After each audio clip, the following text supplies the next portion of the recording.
That's alive for you. I know I can share what was alive for me. I noticed my heart beating, both out of excitement and a little bit of adrenaline from being here and with all these people that I really love, doing this thing that I'm excited about. I notice when I tune in, I always notice my jaw is just habitually tight, and I notice my shoulder. I also notice my thoughts when I get quiet like that. And sometimes I notice my critical thoughts. How does this feel? And how do people think about this? And right, there's a little bit of self-talk that goes on when I get quiet. I noticed the smell of my candle that's burning here. Those are some of the things that I noticed in the present moment. That my thoughts weren't present. My thoughts took me away from the present, but I noticed the thoughts, and then I came back. I noticed that my mind wanted to do that thing that wasn't present, and then I came back.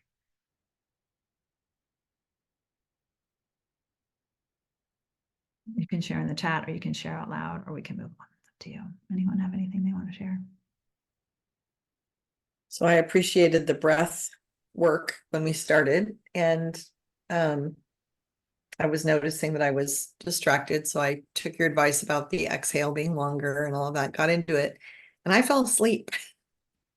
I wasn't sure. I saw you. I was like, oh my God, is Carla sleeping? That's great. You know what? That's your nervous system saying you needed a rest. Great. Sometimes if you're so tired, just go do the rest. And then in terms of tuning back in another time, sitting more upright, things like that can help. Or even doing a standing meditation. Elliot can attest to, and Leah's been there. In the beginning of my Qigong class, I have people stand with one hand on their heart and one hand on their belly. And I do basically part of this exercise. And I say, tune into what's happening inside your body right now. It's one of the first things I do in the morning when I'm doing that Qigong. And so sometimes it's like, oh, I had this dream last night. Like things come up when you listen in that if we just get up and go start have our day, we miss some of the wisdom that might have come through dreams or however it got there. Sarah says she likes the idea of what is habit, clenching my jaw as a habit, even though there's no reason for it to be in this moment. Right. I wouldn't have gotten these tight muscles or this very deep wrinkle if I was more conscious of what was happening in the present moment, right? Like that's from years of like scrunching my forehead, right? I'm, and being present. The only way to prevent that is to be present. Do I need to be scrunching my face right now? Do I need to be, Great. So thanks for guys. So we're going to move, like I said, from doing into being. And the way that we do that and what's possible when we shift from doing into being is when we're being, we can be present in the moment. And only in the present moment can we experience joy. Our thoughts are the things that take us away. I saw one more comment from Lee. I noticed my thoughts were judging my tension. Like, why can't I just relax? Right. So you had the tension, and then you had the second arrow, which is I shouldn't be having this tension. Right. This is a big thing that we talk about when we do self-compassion work. It's like, we're going to you have to be careful not to judge yourself for the things that you're noticing, because that's another way you take yourself away from the present moment. Thanks for sharing that. Our thoughts, by the very nature of them being thoughts, are not present moment awareness. They are either future thoughts, fear, anxiety, planning, worry, even excitement and fantasy, right? Those are not present. And past, regret, I shoulda, woulda, coulda, a lot of judgment, right? And those thoughts, those very thoughts, take us away from the present moment and actually block us from having bliss and joy in our lives. Tell me if you've ever had an experience like this. You plan to like go skiing or go to the beach or do something really fun with your friends or with your family or just by yourself. And you get there, you pack all the stuff, you get there, you're excited, you get there, you're planning, you get there. And then, not very long into the experience while you're there, you start to think about, oh my God, the traffic when we get back, what time do we have to leave? And what do I have to do when I get back? And I'm going to have to do all this laundry and unpack all this stuff. And I was camping and now right. All the thinking about what you have to do when you get back and what Monday morning is going to be like, or what, I have a funny story. We were in in Paris this summer on the Bastille Day, and my daughter and I went to the Eiffel Tower for the fireworks. And there was, I don't know, I'm a really bad estimator of crowds, but tens of thousands of people there, 20,000, 30,000, I don't know. It's a very big area by the Eiffel Tower. And there was opera and singing and all these things early. And then finally, not till very, very, very late, did the fireworks start. And the fireworks show was incredible. And then my daughter says to me, we should leave 30 minutes early so that we're not with all these people to get on the train back. And I was like, oh my God, she's 11. And she's already like, I was like, but this is what we came for. And she's like, yeah, but there's going to be all these people. And she couldn't relax. And but I was like, but this is the music. And look, we're at the Eiffel Tower in Paris. And I won that argument. I was like, well, I'm not leaving. And I mean, in a way, she was right. It took us hours and tons of walking. We couldn't get on the metro for miles, but that was the experience. And I was like, we're staying. But I just, it's so common to be like, I can't even enjoy what's happening here because I'm already worried about the thing that's happening next. We steal our own joy, and it starts so young, right? So has anyone ever done that? Okay, I hope not. I hope I'm not the only one. So when Sarah Shore raised her hand, yes, to say yes, or do you have a question? She's done it. Okay, so that's just a point to say that our thoughts are another thing that jack up our nervous system, right? Our thoughts alone can make our nervous system go from peaceful to not peaceful, right? Just thinking about an email from this person jacks my nervous system. Just thinking about, right? And also the opposite can be true. Clearing yourself of thoughts and being with your body can also do the opposite. So we're just learning that it can be very, very subtle. Yes, you can go get a massage to nourish your nervous system, or you can be present in the moment in your body. So another journaling question. Oh, and just one more thing on that. I mean, not only have we ruined or, lessened the joy, let's say, rather than ruin, maybe sometimes we've lessened the joy that we might have experienced in one of these fun activities, but also, I mean, how many people have woken up in the middle of the night and have no reason to be perseverating and keeping yourself up, but you jack your nervous system up thinking in the middle of the night about things that you don't need to be thinking about in the middle of the night. I mean, it's so common, right? And so some of these tools that we're going to work with today can also help you calm your nervous system in the middle of the night, right? To be with that part of yourself, that scared little part of yourself that's planning and worrying and strategizing in the middle of the night. Okay, so another journaling question. Close your eyes and bring to mind a time in your life when you felt totally alive, content, joyful.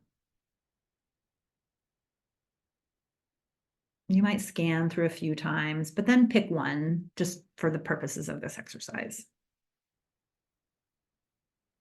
See the details of what was there. What were you wearing? Where were you? What were you doing?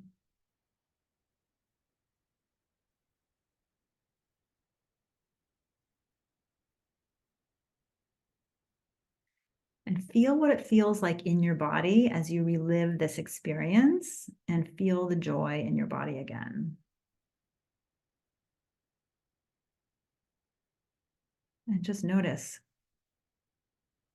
what does joy feel like in your body? And if you can feel it, see if you can dial it up just a little bit. Maybe you feel it at a 5. See if you can bring it up. Can you bring it up to an 8? Or maybe a 10?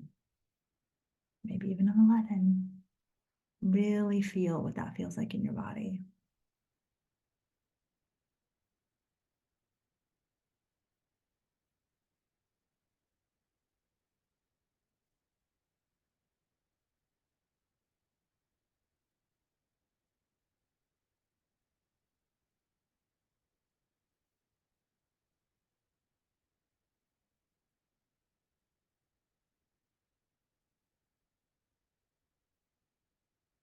Where do you feel it?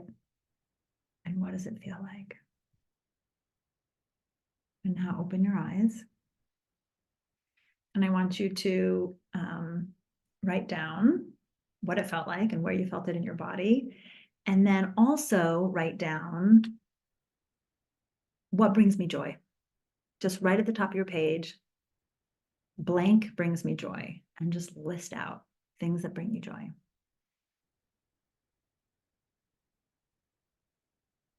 And Josh, I agree. I love that. Loving the idea of harnessing those memories to bring joy to a non-joy moment.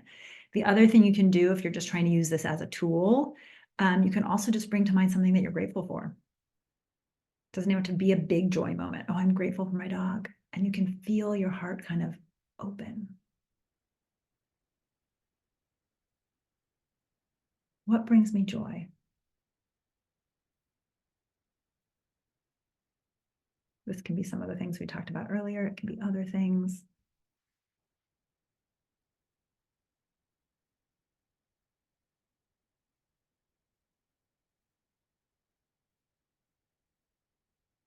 Big things, small things. Travel brings me joy. A good cup of coffee brings me joy. The smell of this candle brings me joy. Having a daughter brings me joy. It can be big, it can be small.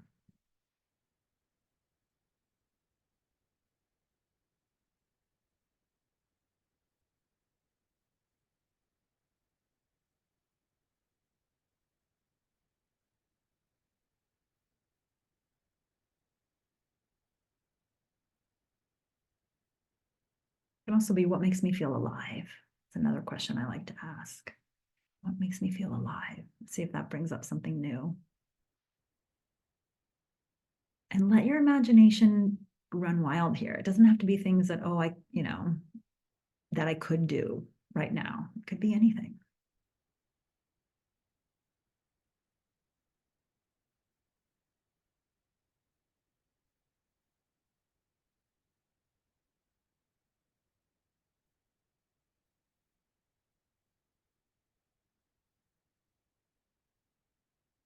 Next question. What gets in the way of me feeling joy? What do I need to do or let go of in order to bring more joy into my life? So it's sort of a two-part question. What gets in the way? And what might I need to let go of to allow more joy into my life? There's this thought that we have to bring the more joy. And I'm coming around to and want to explore just allowing that the joy is there. We just have to allow it. We just have to not be blocking it. So what do I need to let go of in order to allow more joy into my life?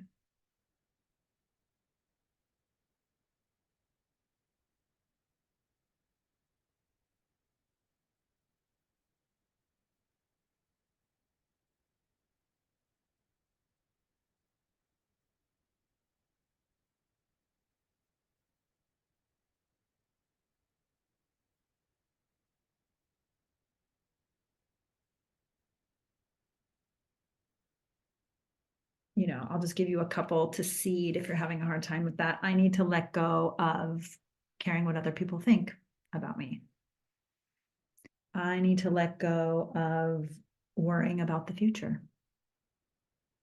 I mean, these aren't like things I need to do, but it's more like if I let go of worrying so much about the future, what joy might bubble up from underneath, right? Again, this isn't shaming or blaming, but if I could let go of needing to control things, I probably would experience more joy. So it can be things like that. If I could put down my phone an hour before bedtime, I could probably experience more joy. So big things, small things.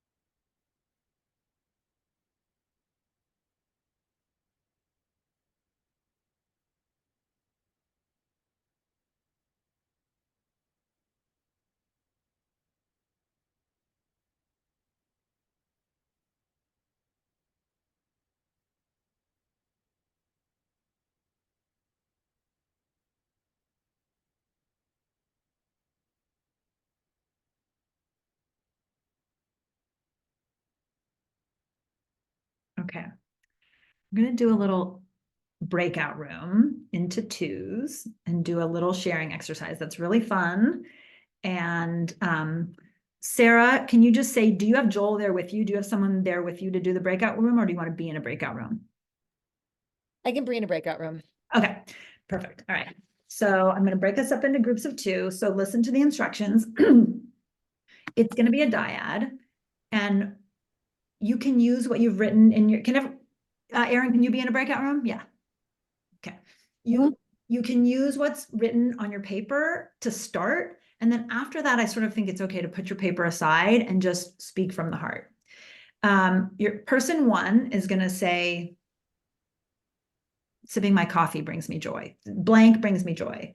And the other person is just going to witness that and say, thank you. And then they're going to say, petting my dog brings me joy, right? So you go back and forth and back and forth. You're not going to comment on it. You're just going to, what brings me joy, or this makes me feel alive. You're going to just go from that list. And eventually you're going to put the list away, and you're just going to speak from messages that come from your body, right? Less from here, and just like feel into it. You're going to do 3 minutes like that, back and forth. And then 3 minutes of, and I'll tell you when to switch topics, because you're going to go back and forth. You don't have time between, one person's not going to talk for 3 minutes. You're going to say, coffee brings me joy. Thank you. Hiking brings me joy. Thank you. You're going to go. And then the second part of the activity is, this gets in the way, worrying about what other people think gets in the way of joy. Thank you. My doom scrolling on Facebook gets in the way of my joy, whatever it is. And thank you, and back and forth. And then we're going to come back together and do some sharing. Any questions? Okay, so I need to create these. I'm going to just let Zoom do the breakout rooms. We need 5 breakout rooms, right? Let's see. And then I will join the 5th room. Okay. Great. So we will come back. I will, in about 3 minutes, I'm going to say switch topics, and we'll take it from there. All right. I'm going to open the rooms.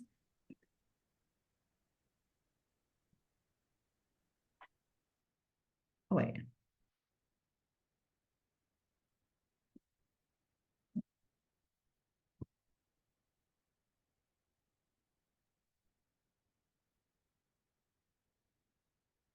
Do you have your there?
I always love seeing people's faces when they come back from these breakout rooms. Everybody's smiling.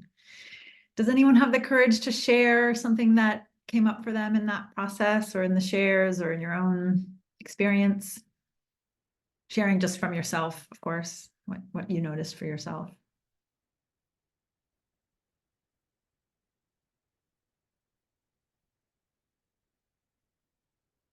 Leah, I'm going to put you on the spot. You're smiling. I know. Something. Well, I was gonna just unmute myself too. The person I was with and I just had very similar, not too far from the stories that you were saying also, Kelsey, just about like the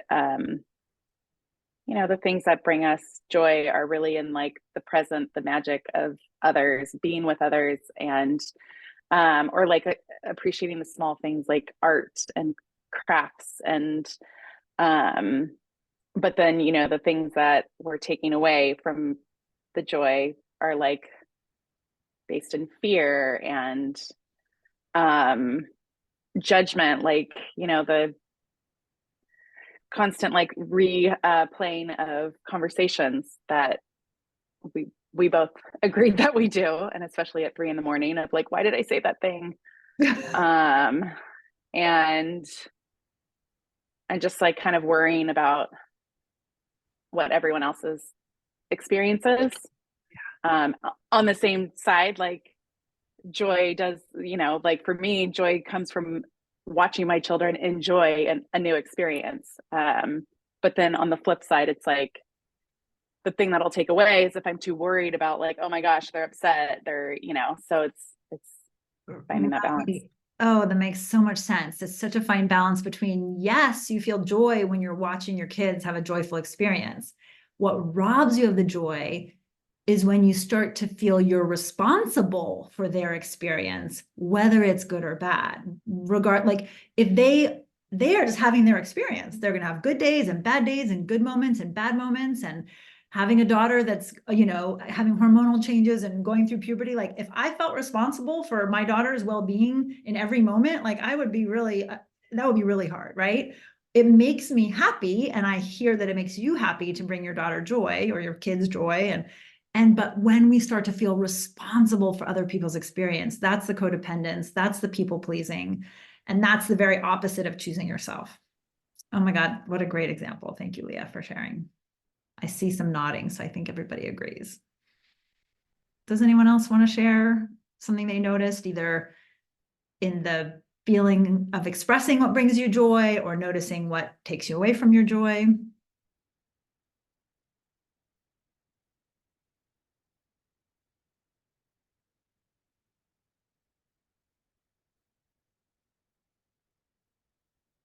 And I'll just riff off another thing that Leah said, because I think it's really helpful, is those small moments of being with other people, being in connection and in community, and being seen and heard and validated, just like what we did. Like you guys didn't see it, but everybody came back with a smile on their face, right? Everybody came back from that 5 minutes or 6 minutes of sharing with a stranger, and we felt seen and heard and validated and understood and connected.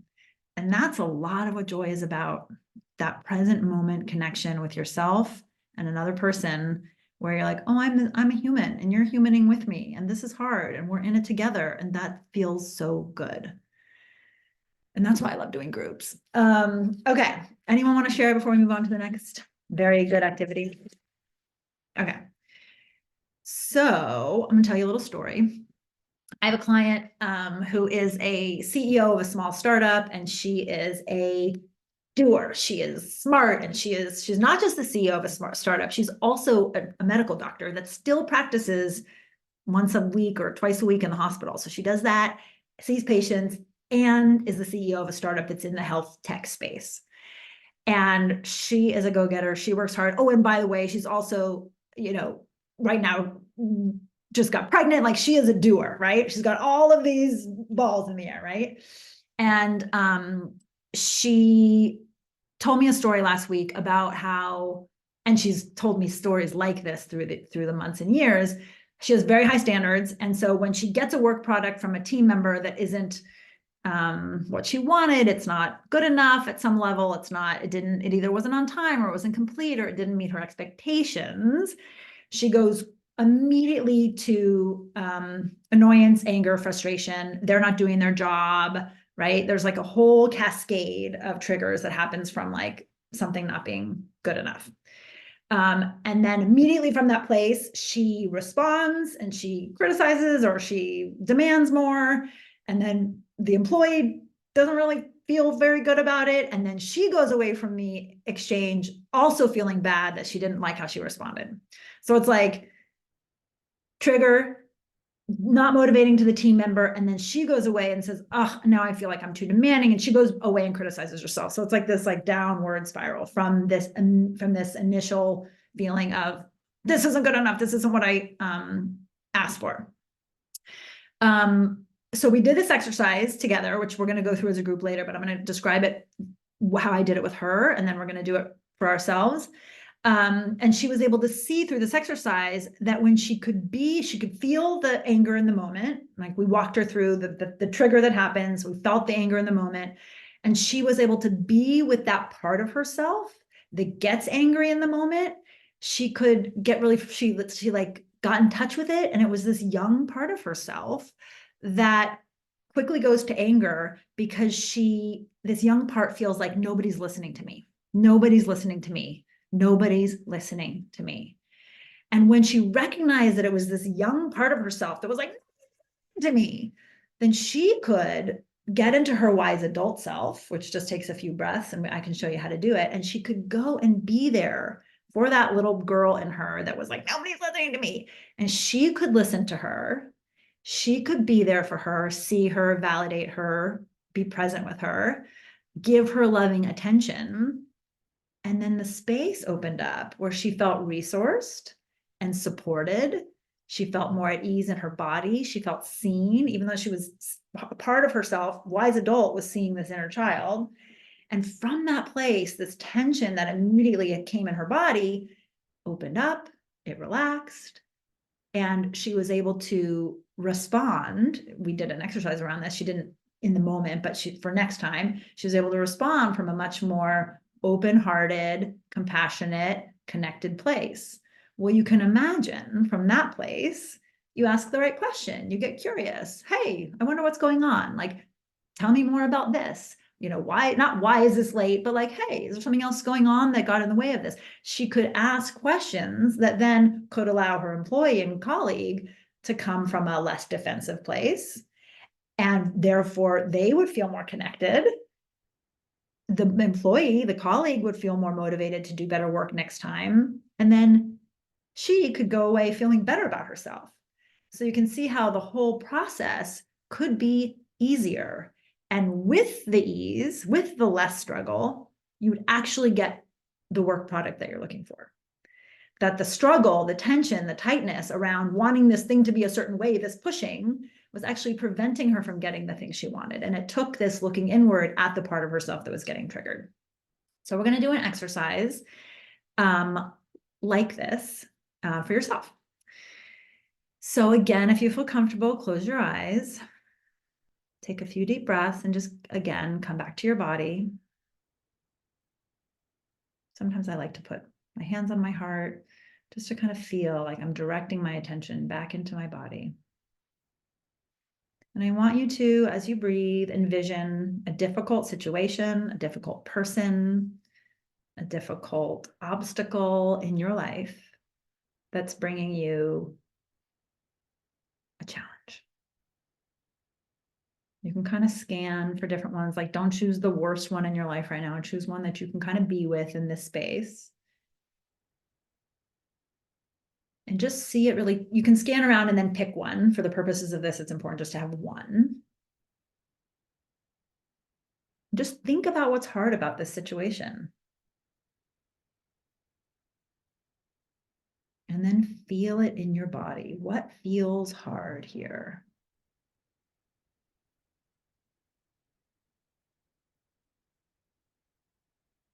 And notice where you feel the energy that this situation triggers.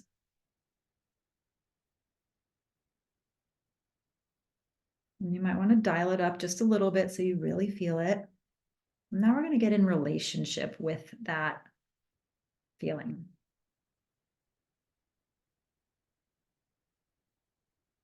Notice where it is in your body and locate the center of the sensation. Is there tightness or tension in your head, neck, jaw, shoulders, chest or belly?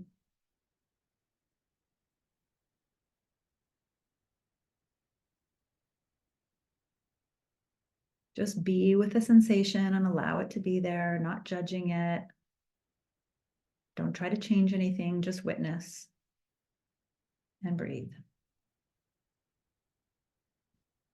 And you can say to yourself, and I'll say it to you as well, it is okay to feel this way. We're not trying to change it. Everybody feels this way sometimes.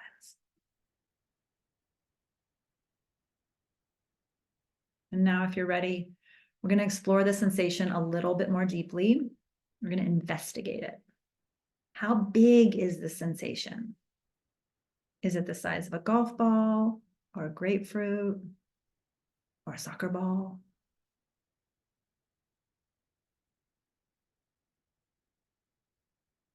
Is there a temperature you feel with it? Is it hot or cold or neutral?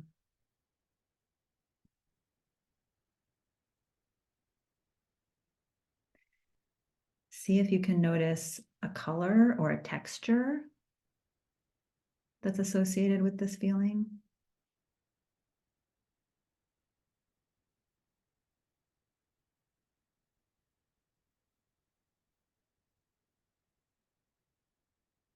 Is there anything else you see or sense from this feeling?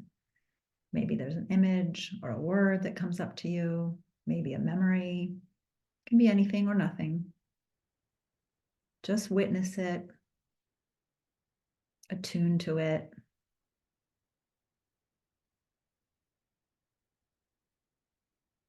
And maybe from your wise adult self, send it a little love, nurture it.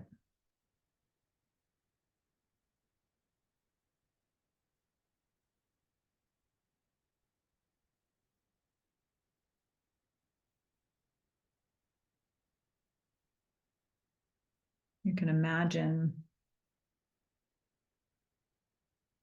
hugging it or loving it or caressing it, validating it. Oh, it makes so much sense that you feel this way right now.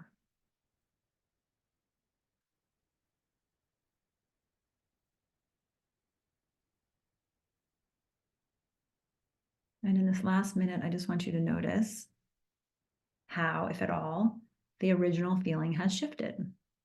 Has it moved, expanded in size, or maybe shrunk?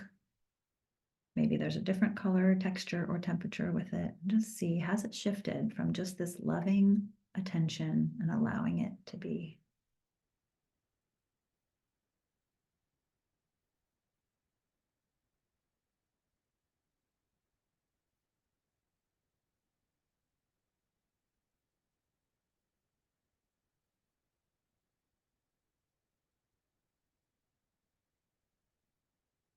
And when you're ready, you can open your eyes. And go to your journals again for one last set of questions. What did you notice? What did you notice from thinking the thought of the difficult situation, being with the emotion, being with the sensation, investigating it, and then nurturing it? What's alive for you now?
Next question. What might be possible for you if you could attune inward like this and listen to your body on a moment-to-moment basis when difficult things come up, when difficult or happy things, when things come up. I mean, I think more of us struggle with feeling the hard things, so I tend to go there. What might be possible?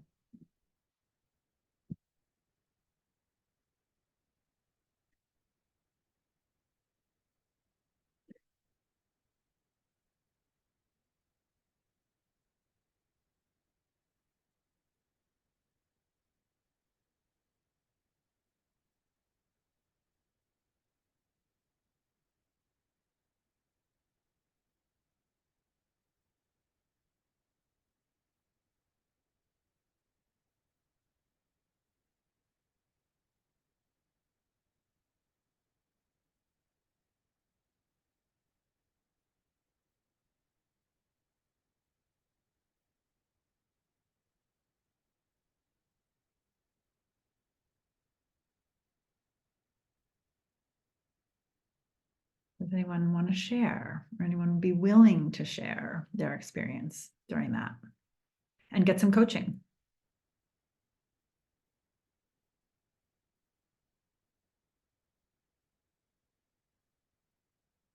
I'll Lovely. share. Great. Not as dark as normal. I thought I'd go with the work one because work is generally not that significant to me, but Did here for everybody, we did a little, what that is like reintegrating a shadow part of ourselves. We put away parts of ourselves in the past that weren't safe to be, right? And we shut that part of ourselves off. And when we get triggered in life, in our adult life, some of that is our shadow, right? And as we can step more and more into wise adult and nurture and be there for those parts of our young adult nervous system self, we create the capacity to reintegrate the parts of ourselves that were causing that struggle. So what some of you may have seen in this process is that thing that was so tight. Generally, it was a tightness, a tension, a closed energy. There's different colors, and as we nurture and as we are with the parts of ourselves that clench in response and in defense and in sort of amygdala response, it opens, it softens, it loosens. We are resourced. We can trust ourselves. We can be at home in our bodies. Beautiful. And we can do this in a 10-minute exercise, and we can do it in a moment-to-moment basis. I'm not going to tell a story because I don't have time. I like to tell stories, and this is what I would tell a story if we had more time, but I really want to finish on time and respect your guys' time. Beautiful work there. I am just going to tell you literally 2 minutes, and then we're going to do some closing. I have another Choosing You program starting in 2 weeks that I'm really excited about. It's an embodied version of what we've done before. It's similar to this in that there are group activities. We'll be doing ritual and connection and sharing and inner reflection to help you get in touch with the deepest parts of yourself that need healing. We'll cover topics like self-compassion, limiting beliefs, inner critic, healthy boundaries, feeling your feelings, communicating your feelings, needs, and desires. We'll do shadow work like we just did with Leslie to bring back lost parts of yourselves. We're going to explore the power of belonging and ritual and awe and vagus nerve healing exercises and polyvagal practices and sleep and dreams and more. And most of us here can probably attest to the fact that being in a group of like-minded people on the healing path is very validating and regulating for your nervous system. I didn't used to be a big fan of groups. I liked one-on-one. I got so much more out of it, and I still love that. But I also feel like the power that gets created, the alchemy that gets created in a group, if you can just feel what we did today in 90 minutes, think of what 7 months with the same people can really open up for you. So I invite you, if you're curious, I'm going to send out information after this. I would love anybody who's curious to reach out and let me know if you want more information about the Choosing You group, which starts in 2 weeks. Okay.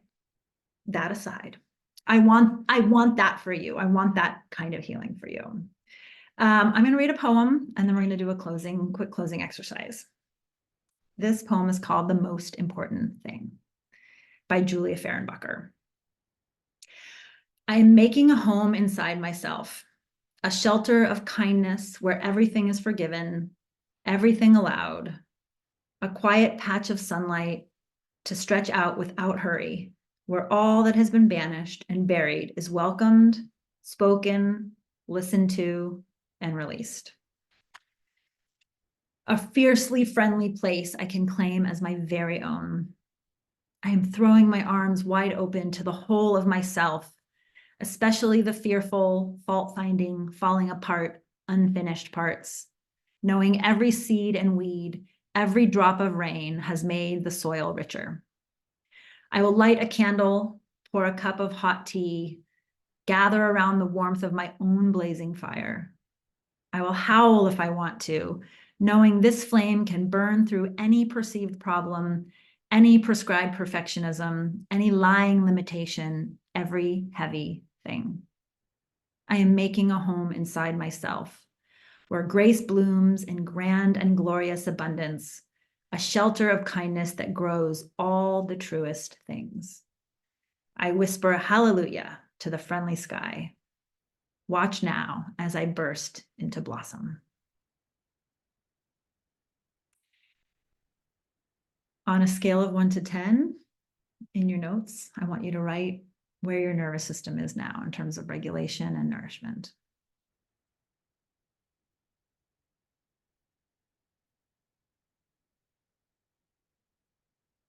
And then I want you to write down your key takeaway from this experience together. What's 1 or 2 things, just a sentence or 2, that you'll take away from having spent this time together?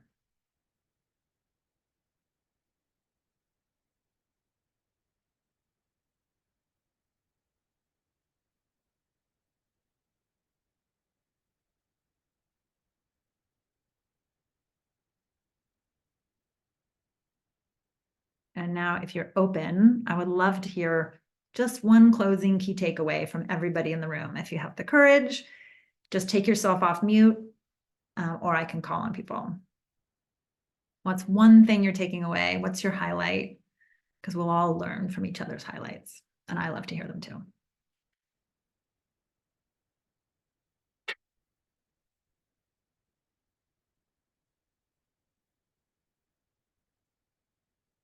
I'm going to start with Elliot.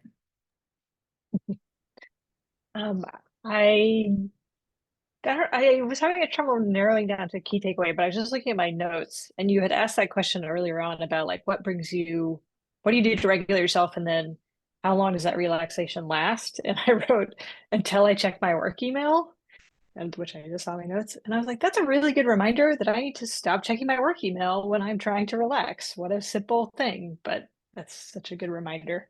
I love that. Don't check my work email if I don't have to. That's exactly right. Perfect takeaway. Thank you, Elliot, for being here for that takeaway. Leah. I think just paying attention to my thoughts and bringing them back into the present moment. And then just trying to appreciate the joy that's in front of me and not reflecting on past things and worrying about future things. Perfect. And then also the part, I mean, it was just in the poem, but like loving the shadow parts of you too. That's the work. I struggle with that. Oh, we all do, right? It's fun. It's fine to love like the fun parts of me, but like the parts that aren't so fun are hard to. I want to just make them fun or make them change them. Right, which is why they got into shadow in the first place, because they weren't accepted for who they were. Yeah.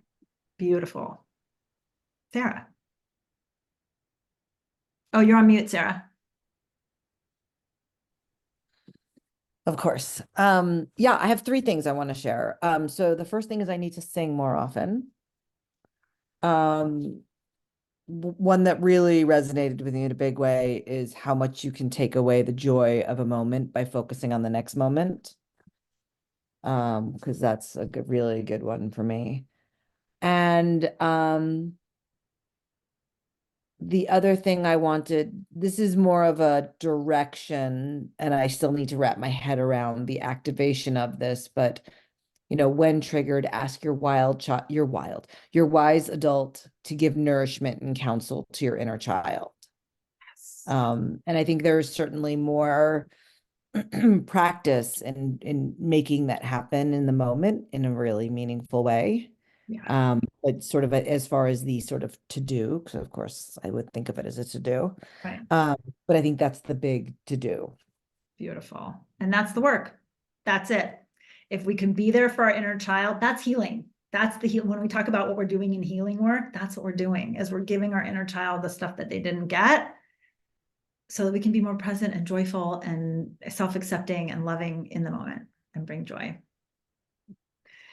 Fabulous takeaways, Sarah. I'm just going around my screen. I don't know what order you guys are in, but I have Leslie next on my screen.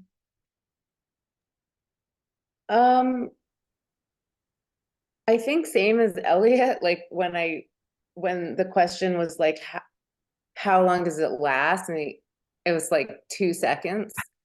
The second you finish the exercise, I'm like back in my mind. So I think, I just like the idea of, I don't know, I don't use the word play a lot in life, but to maybe play with extending that, like as long as possible, because it actually seems kind of easy. Just, oh, how long can I keep being aware of my breath, or slowing down the mind, or feeling my hands and feet, and not just like, okay, I meditated, it's over now, yeah. So that made me think about that. Beautiful. It's what both of you said really is like, you have a choice in every moment. I can either check my email or I can be present. And don't like, we have to check our emails. We have work, right? There's things we have to do, right? I'm not saying like we don't do the things we have to do that sometimes cause us stress, but in every moment, even in those stressful moments, coming back to the breath and the body and the present moment can bring the present to that moment. And that's the only place where joy lives. You guys, joy only lives in the present moment. So if we can be present, we string together moments and moments and moments, we have a life that is joyful. Great. Noemi, do you feel like you're off there, you're next on my screen.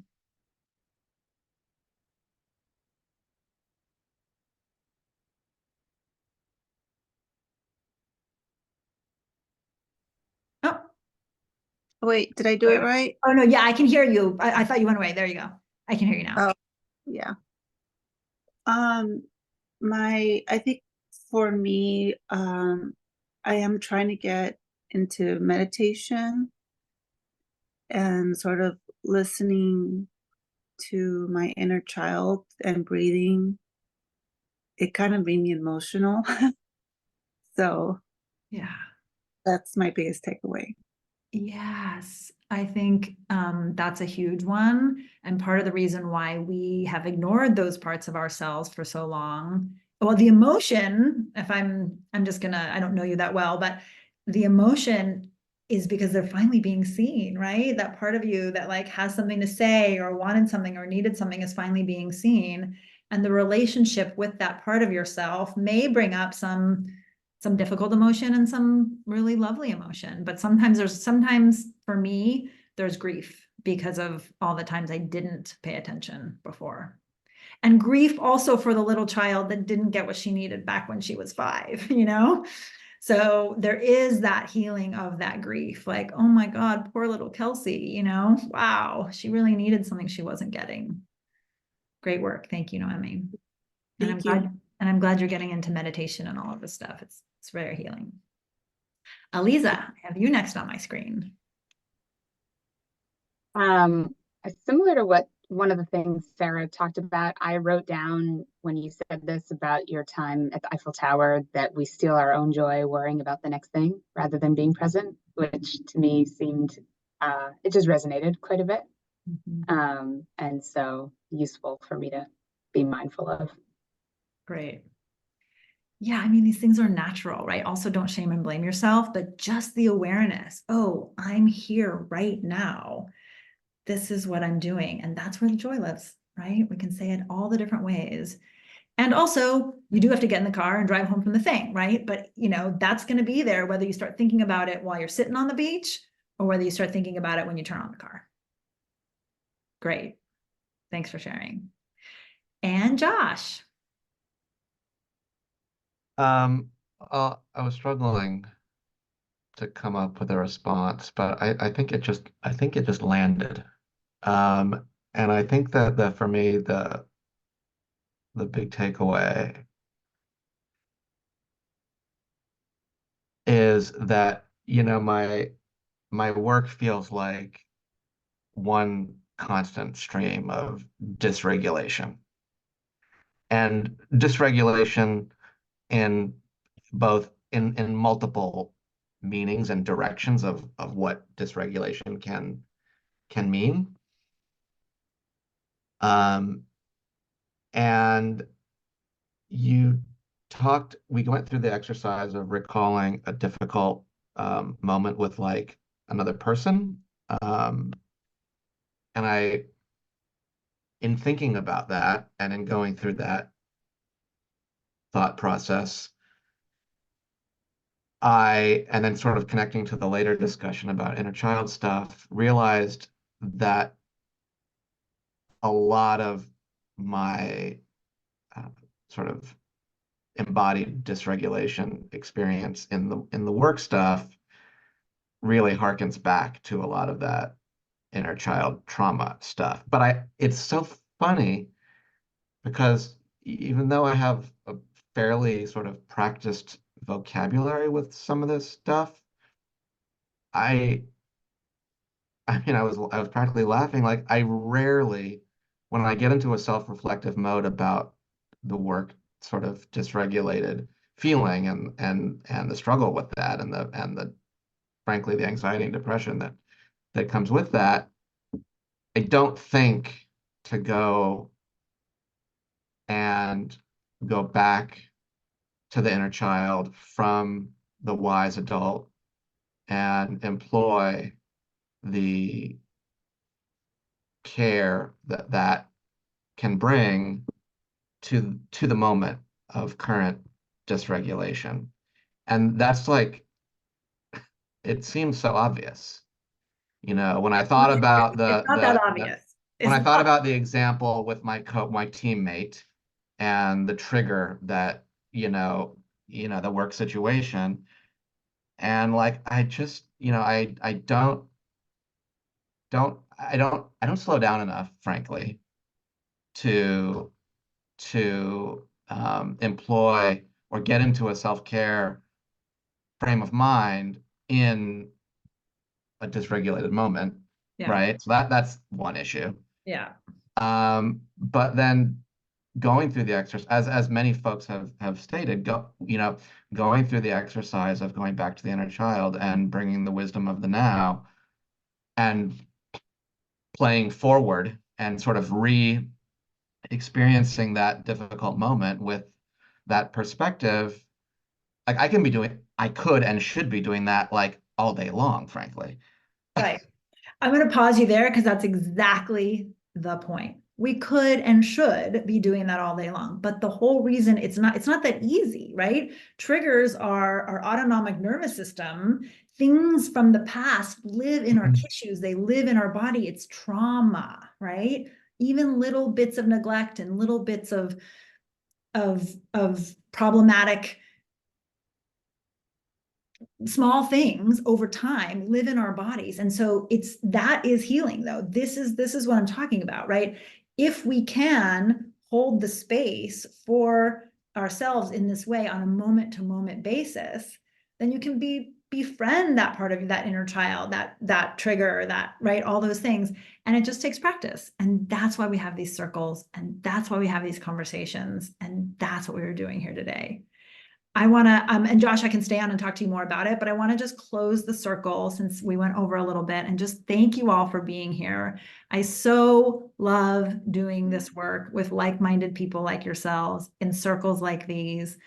I'm super excited about choosing you, that I'm finally ready to launch and it's really coming together. I'm going to send out something. I have the information, but I don't have the webpage done. My person is a little bit I'm going to have the webpage probably by Saturday, but if you're interested, I will send you just the Word document with all the information between now and then. There's an early bird rate if you sign up in the next week. It's going to start in 2 weeks. So it's going to start on May 16th, which is 2 weeks from tomorrow. It's going to be Thursday afternoons. And this is what we're going to do. This is what we're going to do because we heal ourselves through repetition of this kind of thing in community, in the validation of like, you are not alone, Josh. That thing that you were talking about and the anxiety and the depression that comes from the trigger that's old, we are all nodding our heads because yes, I am you, we are you, we are each other.